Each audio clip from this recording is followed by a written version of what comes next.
Welcome to the Cutting Edge. This is Chris Benner. I'm your host for tonight. I'm the faculty director of the Institute for Social Transformation. I come to you once a month, usually on the first Sunday of the month, with interviews where scholarship is making a difference. And I'm really excited tonight to have with us Mike McCarthy. He's a new faculty member on campus this year, but no stranger to UC Santa Cruz. He's come in as head of the community studies program on campus, but he was also a community studies student here a few years ago. But Mike, thanks so much for being with us tonight. Thanks for having me. So, Mike, I actually wanted to start before we get into your new book, and actually just to say to listeners, we're going to really get into Mike's great new book, which is called Master's Tools: How Finance Wrecked Democracy and a Radical Plan to Rebuild It. So, a lot about finance and democracy. But Mike, tell us a little bit about the community studies program, and you had experience in it as a student. Why come back and be a professor in that program and really run it? Yeah, the community studies program has been around for quite a while. It's one of the marquee programs at UC Santa Cruz. Um, I think when folks who aren't familiar with UC Santa Cruz think about it, they probably think about the History of Consciousness program and then maybe the community studies program. It's kind of one of these unique things at UC Santa Cruz. And basically, how it's set up is it's centered around a 6-month field study where students go out and work with a political organization of some sort.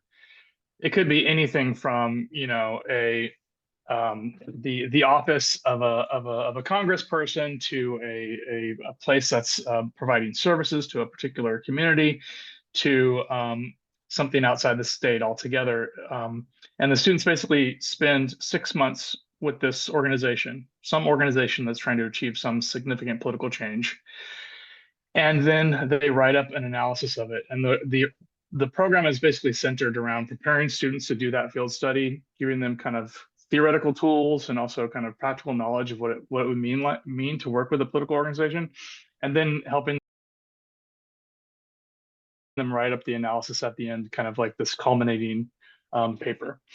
And so that's kind of the program of community studies, and it's a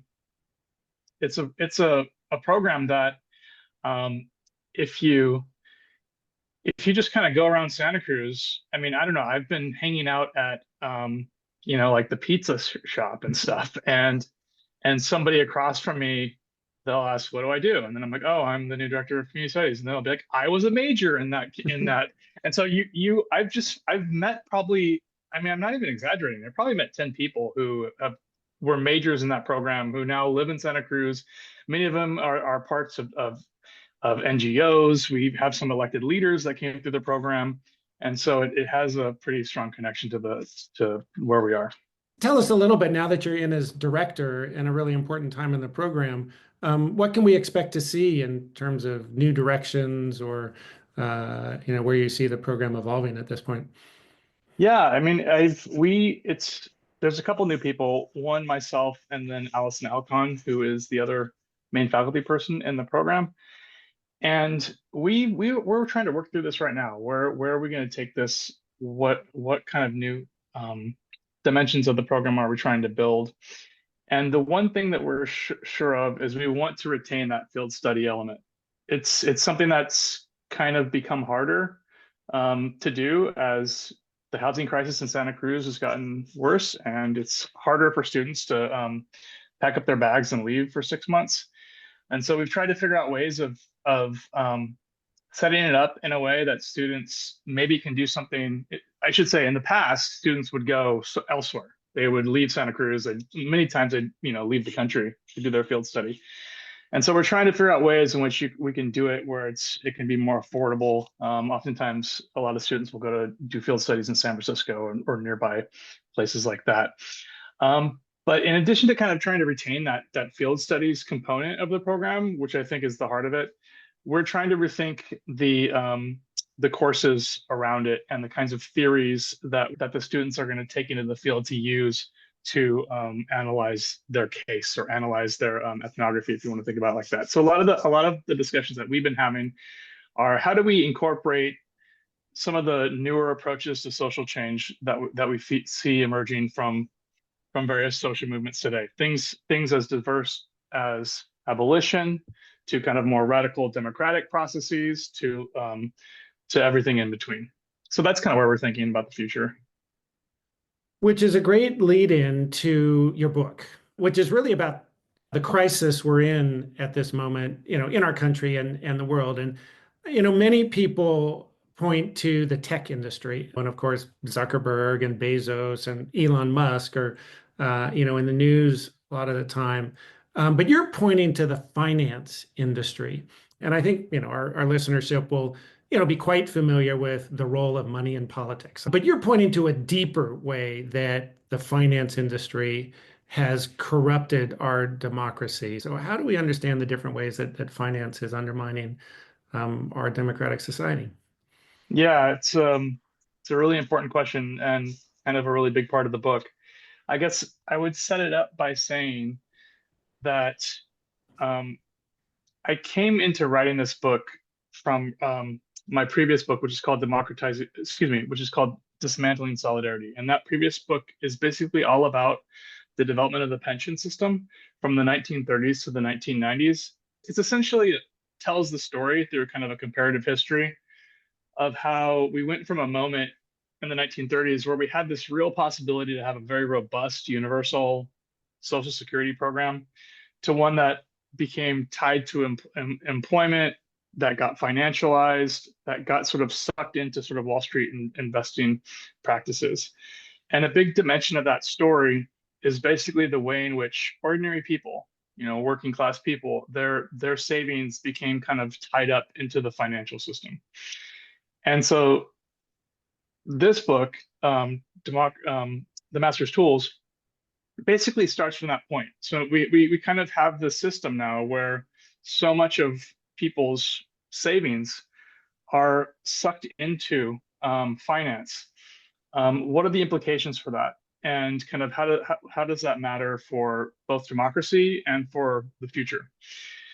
So how it matters for democracy. There's basically the book Actually, kind of tells us. before we get Yeah. into how it matters, because you talked about people's savings being sucked into the financial system, and you had some really, even to me, shocking statistics in there. Mm, One I picked up was that, the UK, it was a global issue, the United Kingdom banking sector, the assets they have in just the banking system rose from 22% of GDP, of the whole economy, in 1960 to 450% in mm, 2010. And then you had another thing in the US of the three largest hedge funds, financial asset firms, BlackRock, Vanguard, and State Street, manage more than $20 trillion mm, in mm, asset and have investments in 98% of the companies on the stock market. mm. I mean, 20 trillion is almost the size of our entire economy with just three companies. Um, Right. yeah, thank you for those statistics. They're scary. Are there other things that you'd point to about how, widespread, and maybe that's what you were getting into, of like how that has undermined our democracy to have them have such assets at their beck and call? I would say what this heavily uh, financialized system that we have today has done has basically concerns three different things, three different levers of power, if you want to think about it like that. As these financial institutions have gotten larger and larger, one, there's just more of their money in politics. So if you look at, and this is probably the story that most people know, if you look at campaign spending, lobbying, um, the largest chunk of money that's in that sort of in politics comes from finance. Of course, other sectors are spending a lot as well, but finance just has more to spend. So one, they're spending a lot of money in politics. Two, and maybe this is something that might seem less intuitive, the financial system has become deeply tied into the logistics of the state and also the logistics of the non-financial corporate sector. So we can see this in central banking. The way in which monetary policy works is actually through the financial system, and so there's a dependence on financial actors and financial assets from within the state. So there's like this logistical dependency on the financial system for the state to even do what it wants. But similarly, on the other side, with respect to non-financial firms, there's basically been an increased tie through the financial system there as well. So on the one hand, very large firms today increasingly turn to financial activities for profit. And we can see this in a number of ways, having their own kind of investment arms. I'm sure many of us have been on a plane where we've been offered a credit card, things like that. So like firms are increasingly profiting through finance, but small and medium-sized firms, they become more and more indebted. So they're more tied to financial debt to basically finance their operations. And so what we get from this like logistical entanglement is, one, states are more dependent on finance, which makes them more likely to do what's going to be in the interest of finance. But also non-financial firms are actually more tied in as well. And so we have some research that shows, I think really fascinating stuff. If you look at lobbying efforts, and you look at let's say a bill comes before Congress, the one sector that gets the most support from other sectors in fighting regulatory initiatives is finance. So if a bill comes before Congress, which is going to, increase guardrails against banks, things like that, you'll find that the manufacturing sector it doesn't like it. The agricultural sector, they'll use their lobbying power as well. So we get these two levers, and then the third lever is that as finance, most of what is happening in the financial sector is the buying and selling of different types of assets. Increasingly, these are physical assets. And we see this in places like BlackRock, who own housing and own physical infrastructures, including energy and transportation. But the vast bulk of the assets are financial assets. They're liquid assets that are easily convertible into cash and that you can easily sell with a click of a button. And so that gives finance this kind of ability, essentially, to exit, to quickly leave political geographies that might be moving in ways that they don't see in their interest. And so that essentially allows the financial sector the structural power that kind of hangs in the background all the time. That if you do something against us, we're basically going to pull our money elsewhere, and we'll sink your economy. So it's like these combinations of these three things we can see has really kind of degraded democracy to the point that much of what we see coming out of the state ends up being very pro-finance and very pro-business. Well, and part of what I appreciate about what you're talking about is the political dimensions of it. As you know, a lot of my work is on the economic dimensions of it. And that last point about, essentially all the speculative capital and the effort to try and get quick returns in startups rather than the long-term investments in innovation and science and infrastructure that we know has been so important for creating the our economy of the 20th century is now being undermined in the 21st century. But you're pointing to the way that influences all sorts of decisions. We're talking to Michael McCarthy. He's director of the Community Studies program at UC Santa Cruz and the author of the just released in 2025 book, The Master's Tools: How Finance Wrecked Democracy and a Radical Plan to Rebuild It. And Mike, before getting to your suggestion for the radical plan, I'd love to hear, your take on the various reforms that we've heard about. I mean, a lot of our listeners will have known about, responsible investing, ESG, environment, society, governance objectives, and other means of reforming. Let's just put some more restrictions on the finance industry, Glass-Steagall, reinstate that. How do you see those kind of reforms, and where do they fall short? Yeah, I guess I would say that right now, if to put it in as simple and stark of a way I could, right now we basically have a major investment crisis in front of us. And I think most people kind of see this and maybe have different kind of solutions to it, but there's a profound lack of investment in green green infrastructure and green technologies. There's a profound lack of investment in affordable housing. There's a profound lack of investment in community wealth building. There's a profound lack of investment in public goods such as public education. There's a profound lack of investment in public infrastructure. We have all these compounding crises of investment that have a common cause. The common cause is that they're not being invested in because they're not as profitable as other investments that are available to people who have the money to do it. And that's the problem that I think faces us. And so when folks come at this question of what do we do about these crazy big banks, which it turned, and other financial institutions, hedge funds, pension funds, and so on. I think probably the most common thing people will turn to are the kinds of regulations that we had around the banks after the 1930s, after that banking crisis, which don't address, to me, in any systematic way, the problem of actually where the investments go.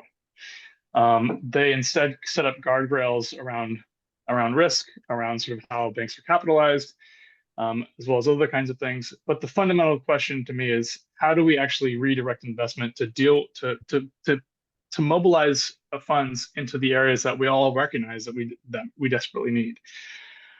One way that the financial sector has tried to respond to this, which to me I think is a way to preempt things, is through things like ESG, which is environment, social, and governance investing. It's basically it's a complicated area, but it's kind of one that more or less boils down to investments in companies that are not carbon intensive. The social in there is probably the most contentious, and then the governance is usually about how much shareholder voice is in the companies that you're investing in. The problem with that is ESG really doesn't have much teeth.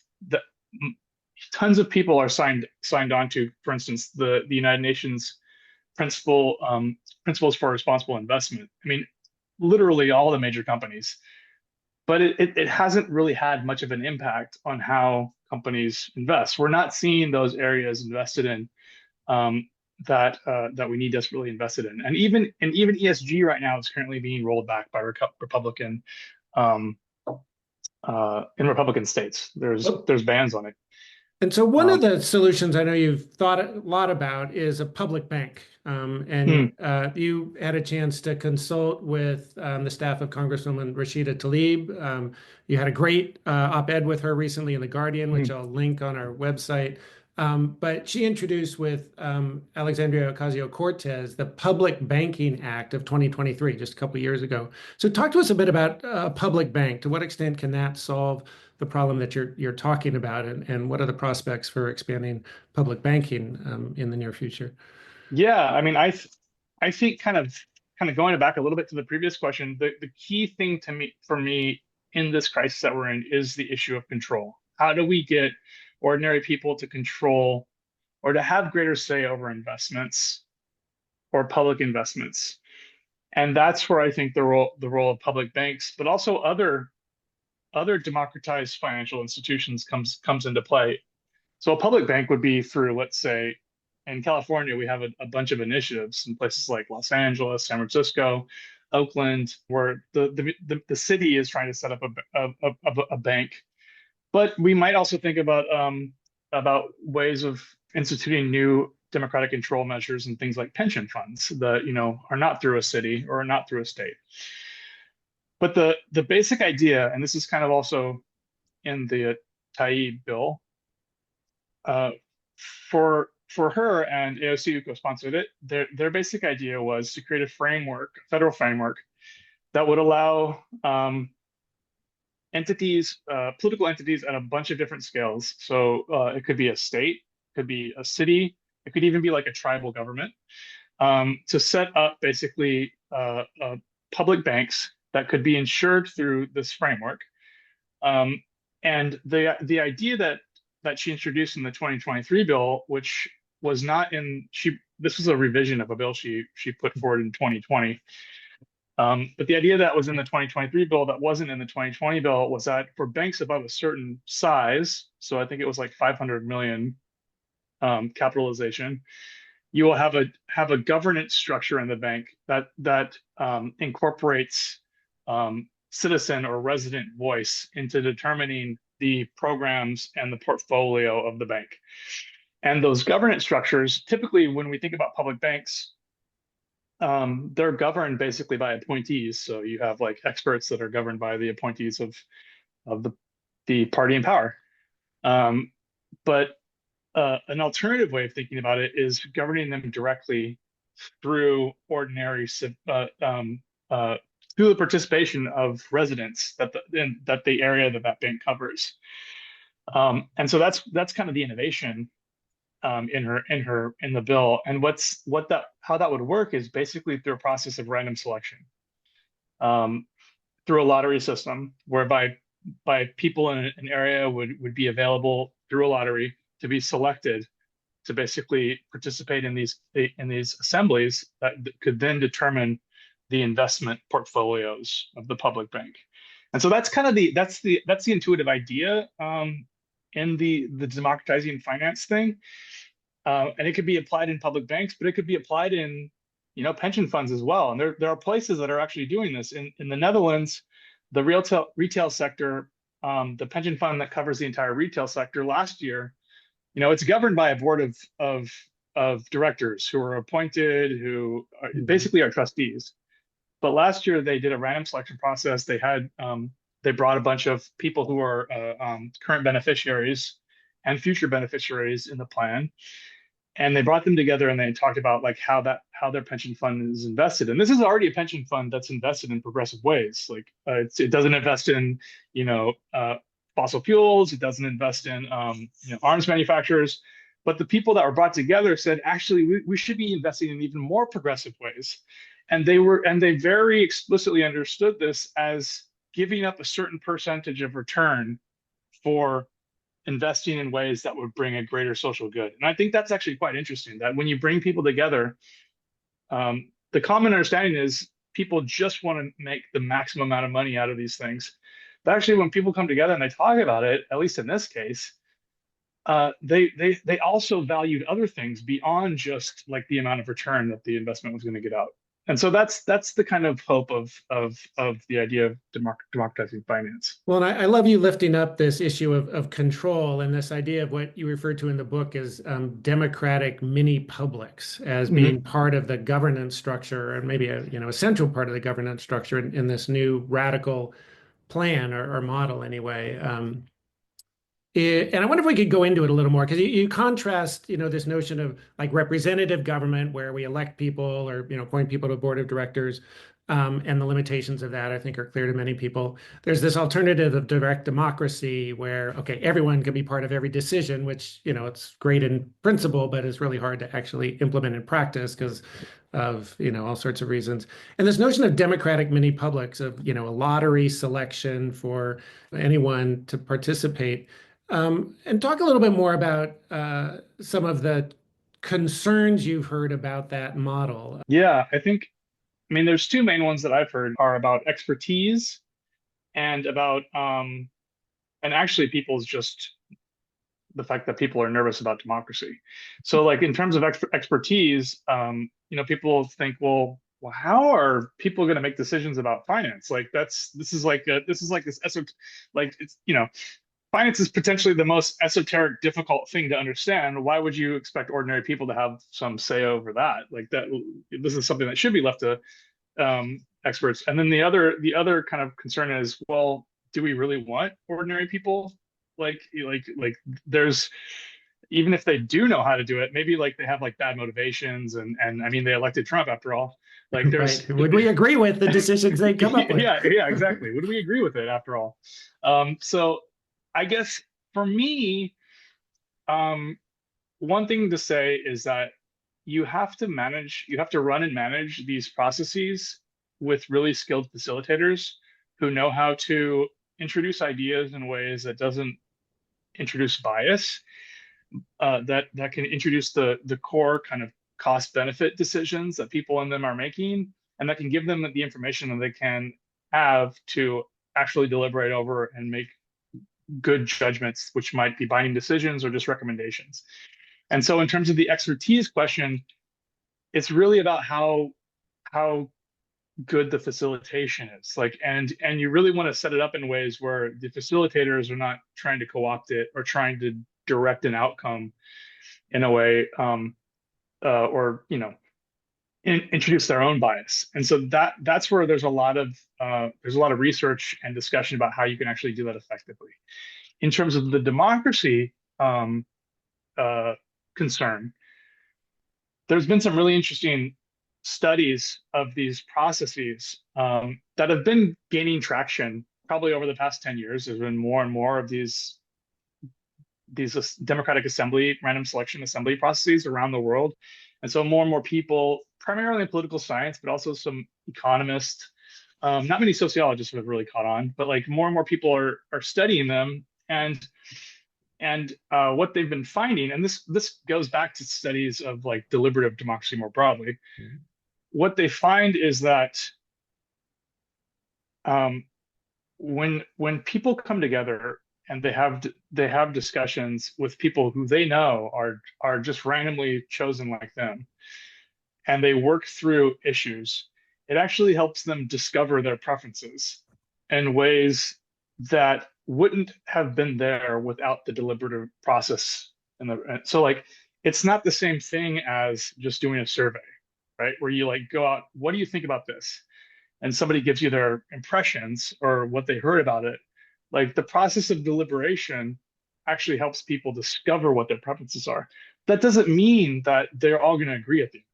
It doesn't mean that it's going to always produce some progressive outcome, but it does mean that like it tends to favor more rational and reasoned outcomes, even if the outcome isn't something that you want.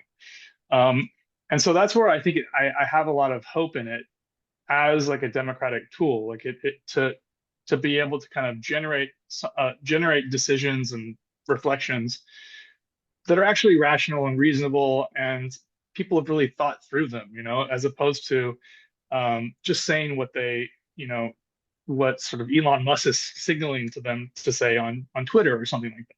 Well, one of the things I really find hopeful in what you're saying too is that another outcome of these deliberative bodies could be overcoming the polarization in our society and helping people who have, divergent political identities recognize our common humanity and mutual interdependence.